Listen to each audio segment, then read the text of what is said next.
we go. How about that? He just came up and sucked it under. Just a beautiful good bite. Just sucked it. He's got skipping buzz in his nose. Golly, that is a good one. Don't you jump. Don't you jump. Look how he's got it. Got it good.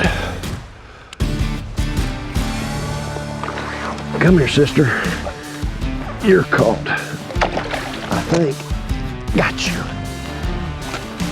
Look at that fat dog right there. That is a fatty. This is the thing about a buzzbait. You see, got her right in top of the snoot there. A buzzbait has a tendency to catch larger than average fish. I don't know whether it's because the fish can feed up aggressively and easily with it, but man, when you want to catch a big one, there's not a better way to do it than with a skipping buzz or a buzzbait. How about that one? That is a good one.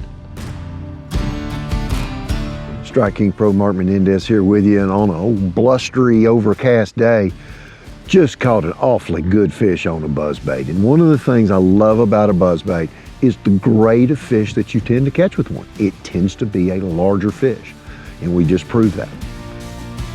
Buzzbait fishing, there's so much to it. There's so many things that you can do with one, but one of the best ways to fish buzzbait, in my opinion, is just that slow plop, plop, plop sound that a buzzbait will make.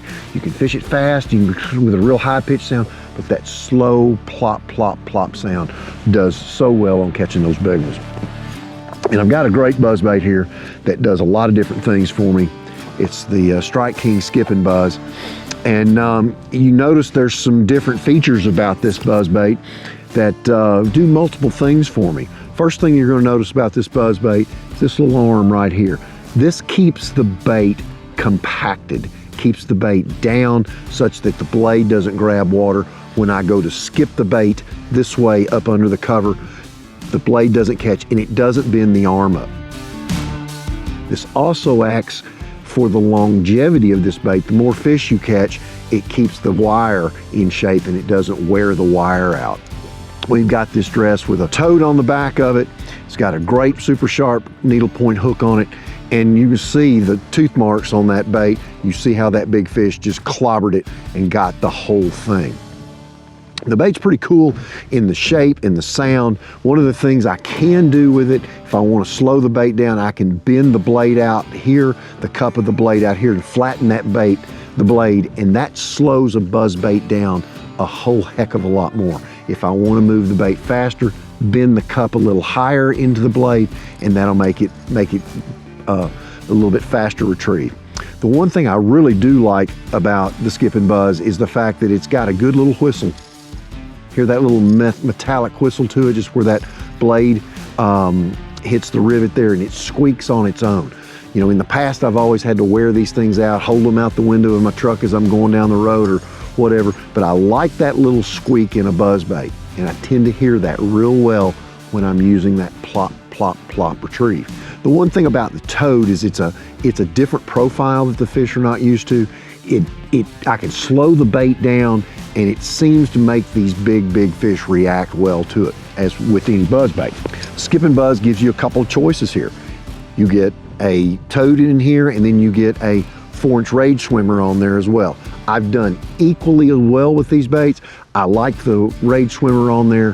When I really want to slow that bait down and get that bait just barely on the surface, that rage swimmer tail throws a little bit of vibration there and it allows me to slow the bait down.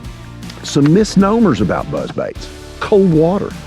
Most people don't throw a buzzbait under 60-degree water, and we have under 60-degree water here today, but I will throw a buzzbait on the way down in the fall. As the water temperatures start coming down, I'll throw a buzzbait even in the 48 to 50-degree range.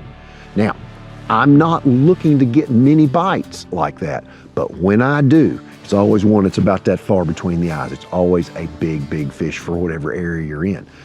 That particular technique, again, it's plop, plop, plop. I'm really cognizant of making that bait just barely plop on the water, and the bite will just be it'll just come up and the bait will disappear, and it'll be a big one.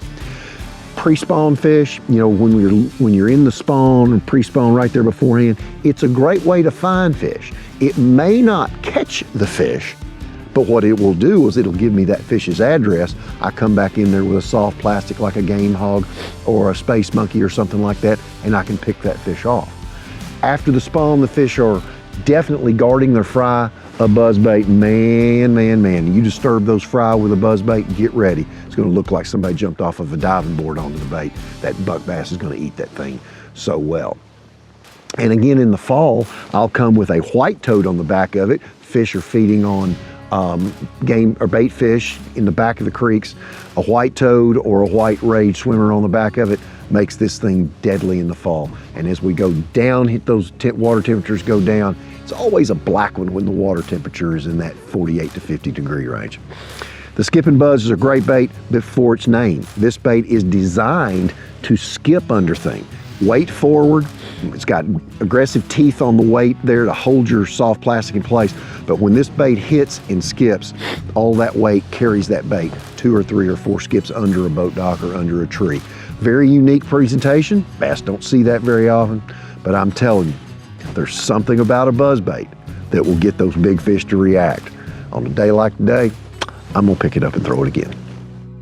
Your gear in buzzbait fishing is very important. I am the world's worst about taking a bait away from a buzzbait fish when he eats it. So I need a relatively slow rod that's got a good butt section to it and one that I can be accurate with. And the rod that I go to is a universal rod. Don't think about the name of this rod. It's a custom speed stick, but it's the football jig model. Great slow tip so I can make that presentation and make the bait skip. Slow tip in it such that the bass can get the bait and get the whole thing ingested, and then I can set the hook. Then the rest of it is a 7'3" action rod that has plenty of power to get that fish to me. 17 to 20 pound test line, always big line. The bigger the line, the slower I can make this bait move in the water. And I like a Pro TI reel. Long cast, a 7.5 to 1 gear ratio. If I need to take up line, I can, but slow enough that I can make the bait plop, plop, plop with that blade. Colors, doggone dark, are my favorites. I love black, I love green pumpkin, and then white on the other spectrum. I keep it pretty simple. The white bait, when I'm around a lot of shad and silver-bodied fishes, anytime I'm around bluegill or I have an overcast day, I want the darker bait. Hey, buzzbait fishing is a great way to go. And the Strike King Skipping Buzz is not only a good buzzbait for skipping, it's just an all-around good buzzbait.